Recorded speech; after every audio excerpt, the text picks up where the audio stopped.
আজকে যাচ্ছি আমরা একটা রাইস সেরিমনি ইনভিটেশনে। বাড়ি থেকে অনেকটা দূরে হওয়ার কারণে আমাদের তাড়াতাড়ি বেরাতে হয়েছে রেডি হয়ে।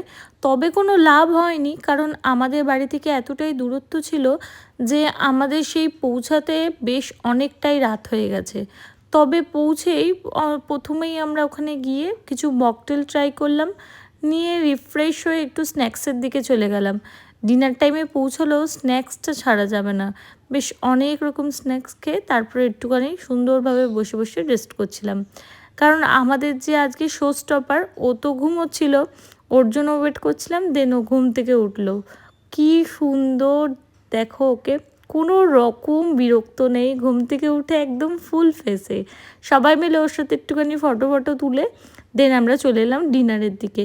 সব সময়ের মতো ওই হাফ ডিনার ভিডিও করেছি, বাকিটা আমার পক্ষে সম্ভব হয় না, কারণ আমি ভীষণ পাজেলড হয়ে যাই, খাবো না ভিডিও করবো। যাই হোক, আজকেরটা এতটাই।